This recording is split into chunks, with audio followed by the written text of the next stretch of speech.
Hi, everybody. Thank you so much for joining us today. We are so excited to actually tell you about the story behind Age of Sentinels. We are going to show you some amazing story and lore today. Joining us today is Nick, our founder. Hi there, everybody. Ivan Crockart, our team management of the development side. How's it, guys?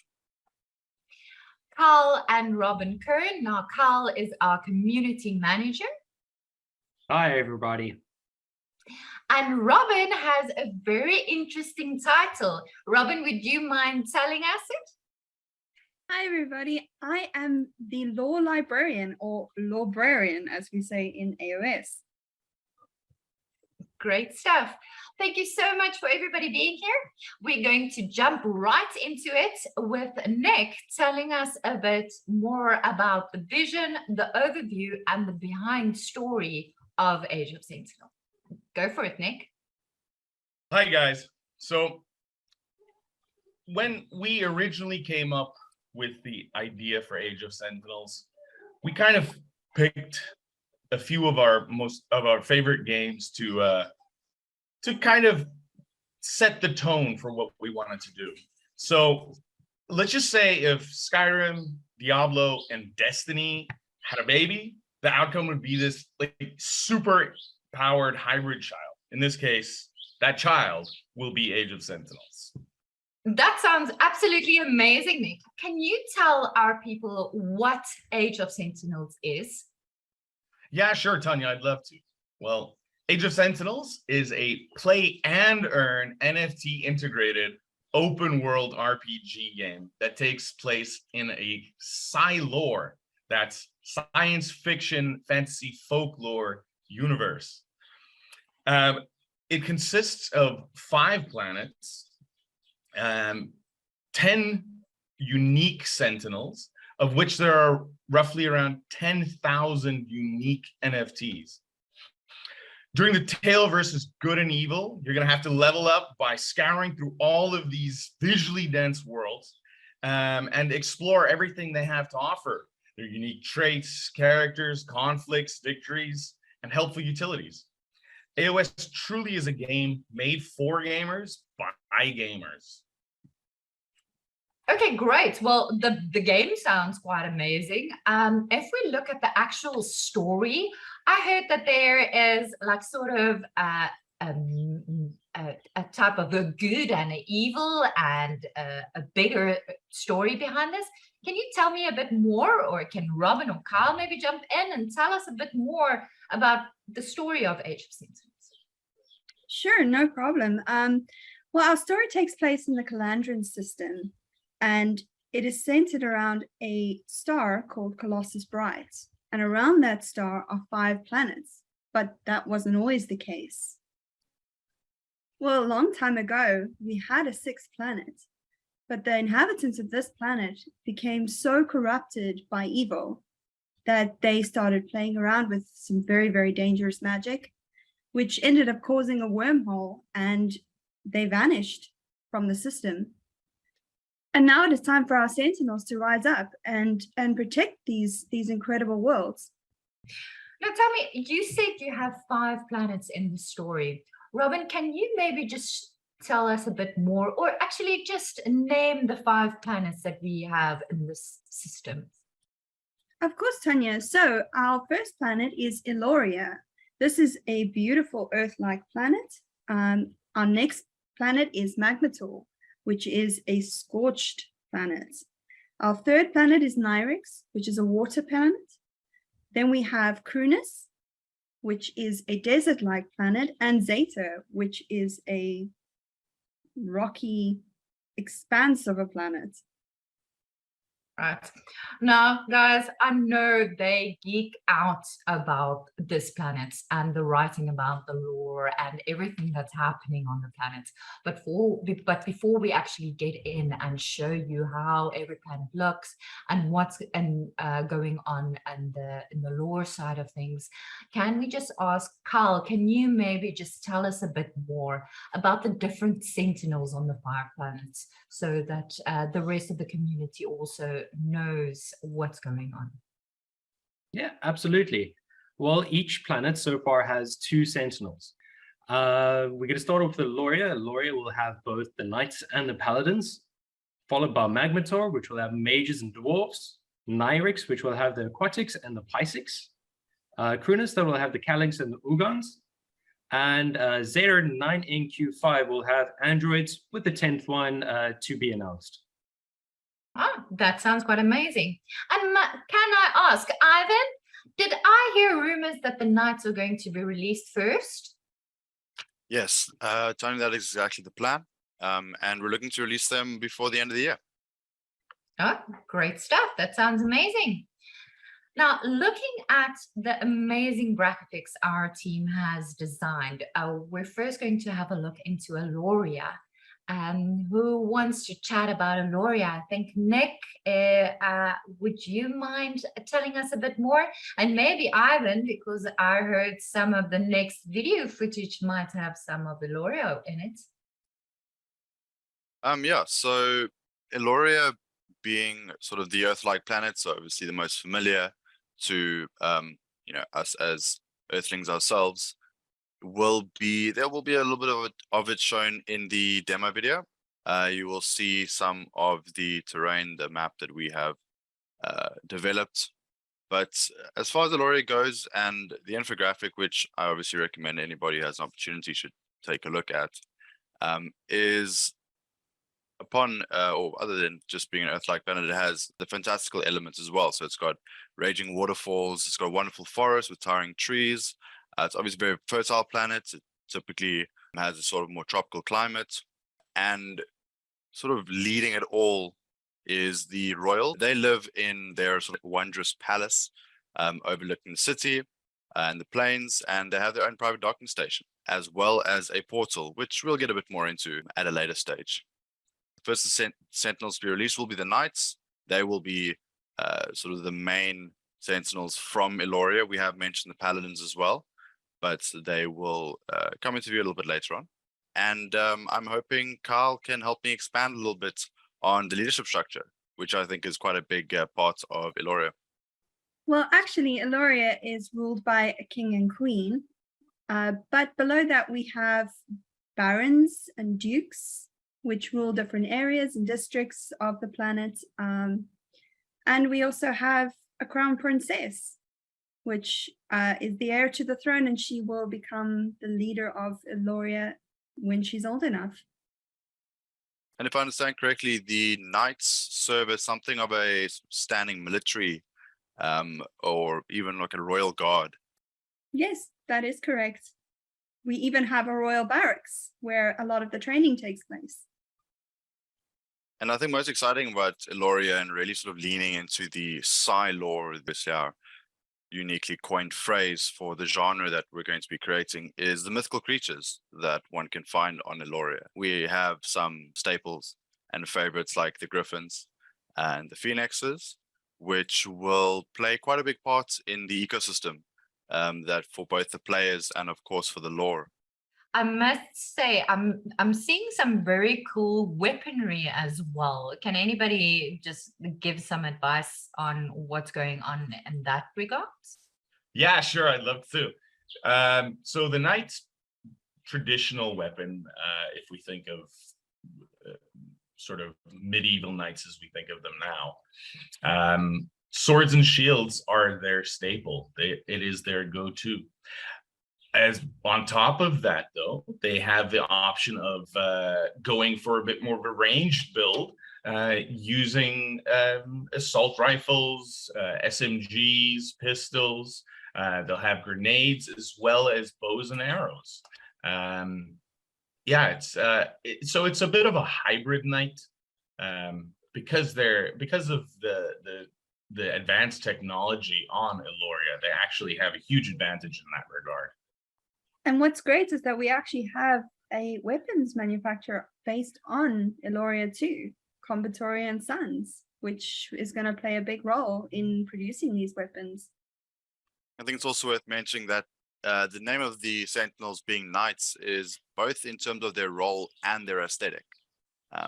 it will still be the Cylor, more futuristic theme, but we really like the ideas of them having this sort of regal, well-armored look. But there will still be the shields, the swords, everything we're familiar with that we love about the aesthetic of the knights, but with that sort of more cyberpunk, almost futuristic aesthetic molded on. Yeah, for sure.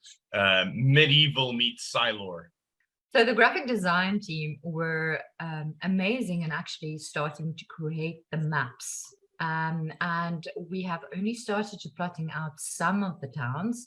I'm not sure, Kyle or Robin, if you just want to mention some of those, but you will see. So we've got a very ancient looking map that really makes it feel like part of Eloria and part of the game. And then we've got the actual realistic map, which is physically wrapped around the planet in Unreal Engine 5 and in the game. So that is quite the differentiation between the two. I don't know if you guys just want to say, I think, which one was the main city in our Eloria? All right, so the capital city of Eloria is definitely Bellemere. It's where the royal families held and where most of the training of the Sentinels will happen. There are other camps around Eloria itself, but that is the main hub for the Lorien Knights. Then you got the other bigger towns, which is Calamina and Rainier, and then historical towns such as Severine, which has a massive monument placed there for a fallen soldier. The main mining hub is Durium, and funny enough, Durium steel actually comes from that particular mine. What do you do with Durium steel, or why do you need it? It's actually one of the crafting components that one would need in order to take to Smithereens, which is located on Magmator, to get the Master Forger to create legendary weapons for your Sentinel. By the way, guys, we're not going into this, but you can actually mint your own NFT by going to the Master Forger. So this is just something to look forward to. Yeah, but actually, Carl, before you go too far ahead, I actually want to give this next piece to Ivan, because we've been working on World Anvil. I don't know if everyone knows it. And we've been building out the entire storyline and the lore on this thing. And Ivan, can you actually tell us who else uses this and why this is so amazing opportunity for us as well? No problem, Tanya. So World Anvil, absolutely natural choice given the world building tool that it is. Anyone who is familiar with RPGs like Dungeons and Dragons will either be very familiar with World Anvil itself or similar tools. And we here at Age of Sentinels, a lot of us are D&D fans ourselves, really wanted to take the approach of the world building from the sort of Gygaxian Dungeons and Dragons experience, make sure that it feels like this world lives, breathes, exists, and really go into the details, whether it's from the political structures to the creatures to sort of the inhabitants and their civilizations. And we put this all onto World Anvil for people to take a look at and get an idea of what's happening behind the scenes before they actually get to make their own mark on this world. That sounds amazing. And I'm very sorry, but I am a penny in what's that Big Bang Theory. Big Bang Theory. I'm Penny, and most of the things that you just mentioned me is like, I just see guys playing all types of 3D chess and Dungeons and Dragons things happening every week, and sounds awesome. But yeah, Penny. That's actually pretty accurate, Tanya. I'm definitely like Nick and the development team and Carl. They're always like the geeks trying to do all these games and figure things out, and I'm like the blonde sitting there. It's like, okay. Just gonna play on my Candy Crush. No, I don't have Candy Crush, but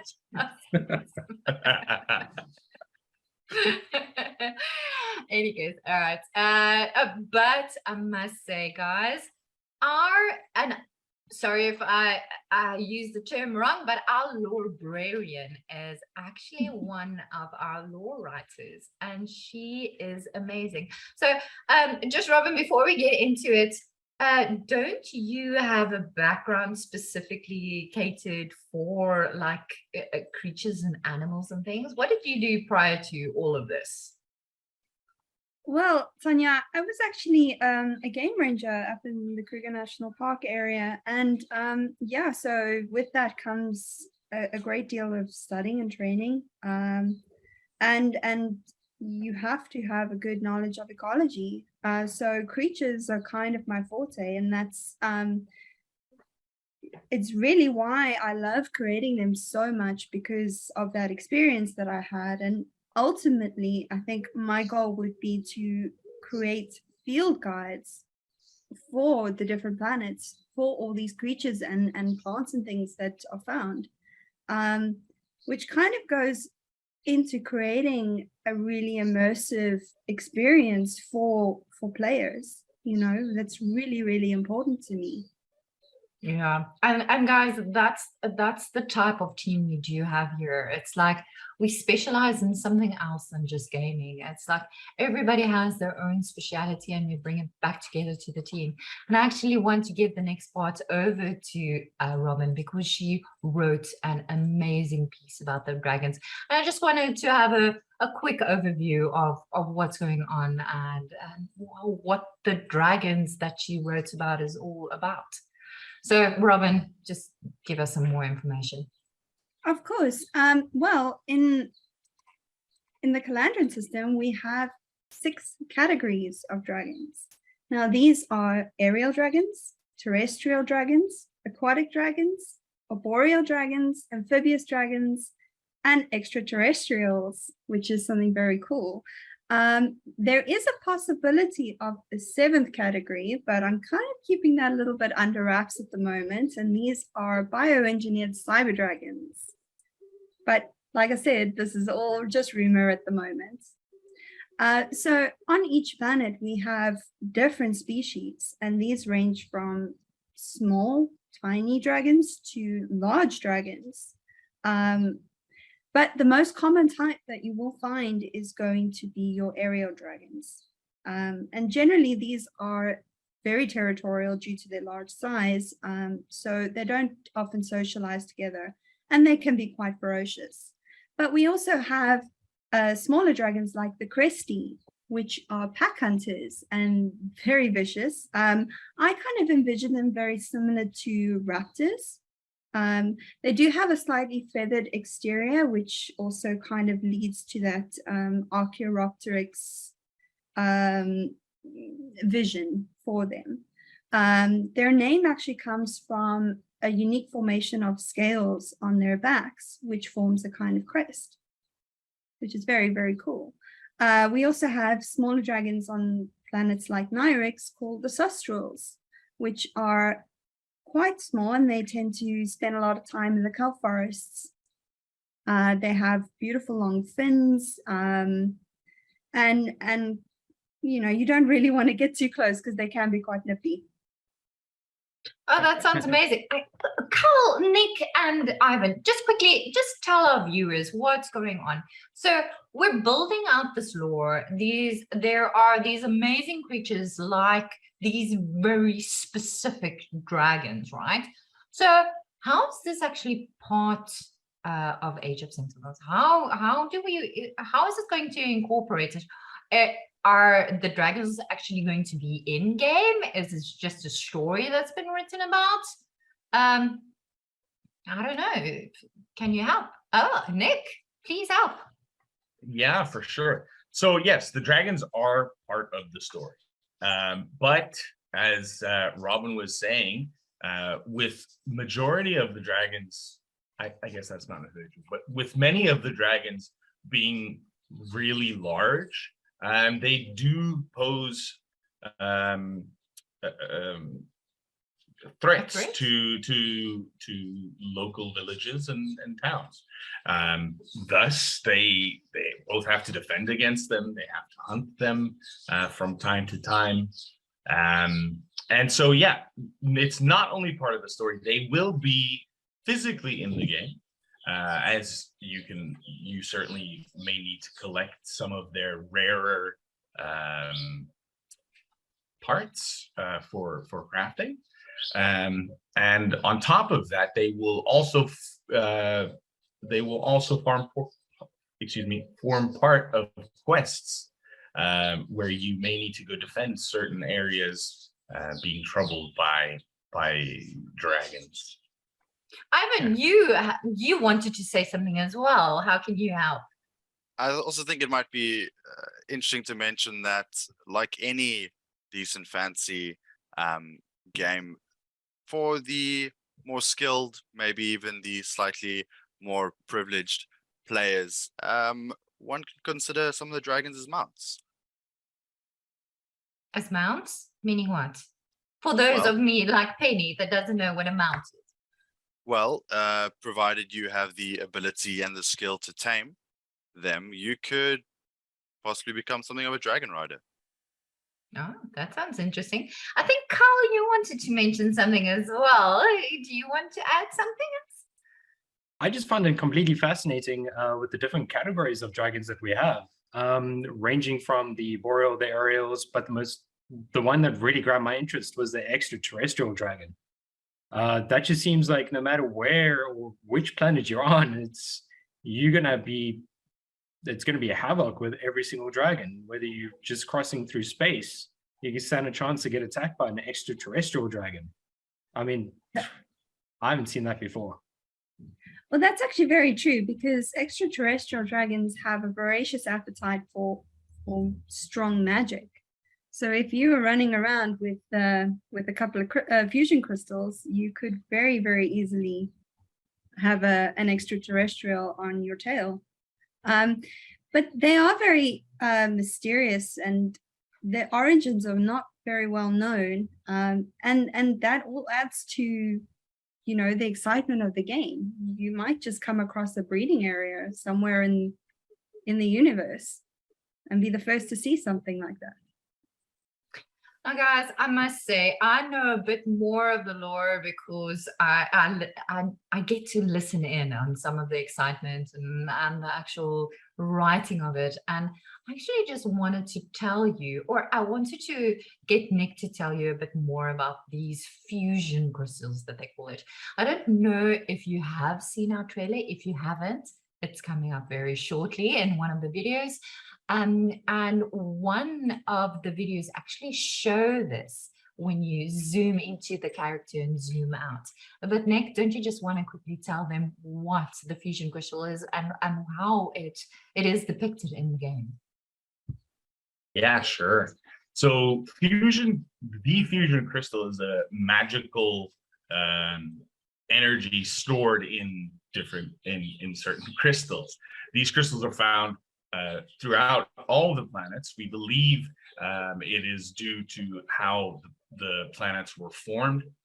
But some of the planets obviously have much richer fusion veins. For example, Magmator. Magmator being the main supplier of fusion energy throughout the Calandran system. Well, now, what's Magmator? Well, Magmator is the closest planet to our star, Colossus Bright, colloquially known as Mater, meaning underground.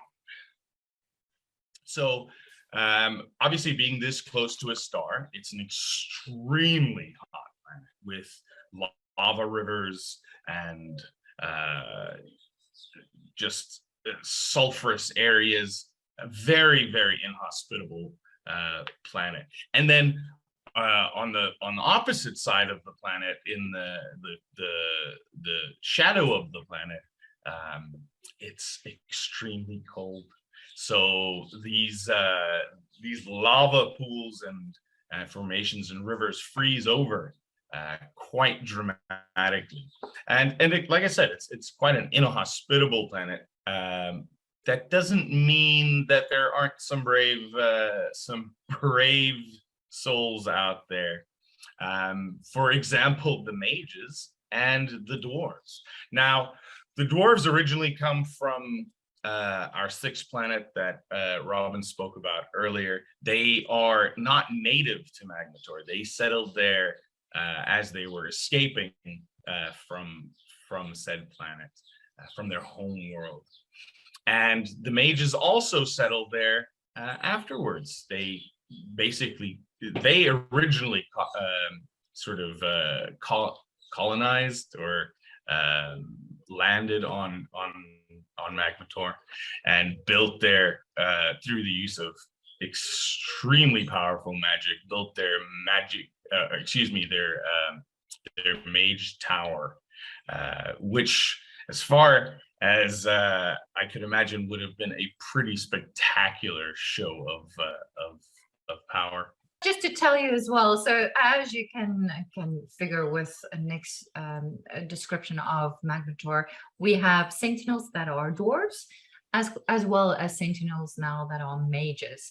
And with this cold and hot, Nick, do you, man, I wish I could remember the name, and I don't know if we ever named the little dragon, but can you tell them a bit more of the creatures and that little fiery thing in the caves with the dwarves with the lava?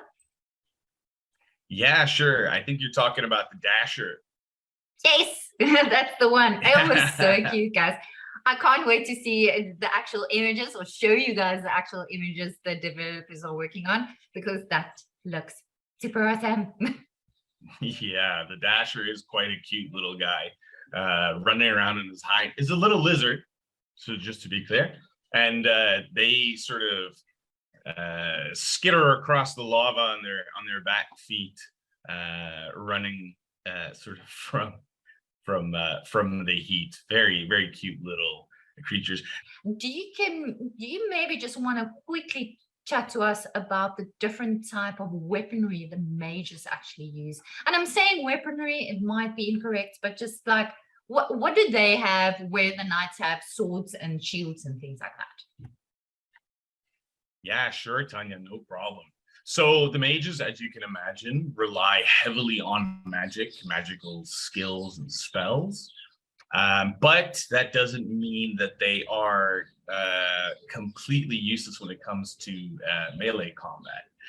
So in the mage's arsenal are two very particular weapons or style of weapons. Number one would be whips of all kinds of shapes and sizes and magical abilities. Also, then they have just their regular energy balls, depending on the different element. Also, one of the things that they learn to do on one of the planets, because on your way to training to become a Sentinel, you visit various planets and you learn different skills. And one of the things that they learn to do is to combine their magic and make elemental constructs from combined magic. This one in particular is learned on Zader. Obviously, staves are used very much throughout sort of the Magi lore to focus their energy as well. And then one of my favorite things, in case they are completely disarmed, most Magi wear, of course, robes or prefer robes. And one of the things one of the first things they do upon becoming a Sentinel is imbue their robes with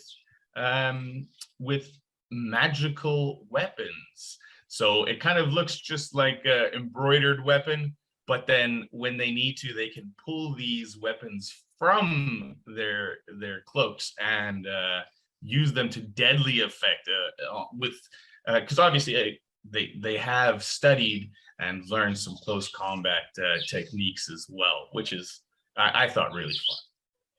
Great, this is all amazing, but I would say let's wrap this one up and call it a video. And thank you so much for everybody for attending this one, and we're going to cover some of the rest of the planets in the next video. Thank you guys, and we'll see you next time.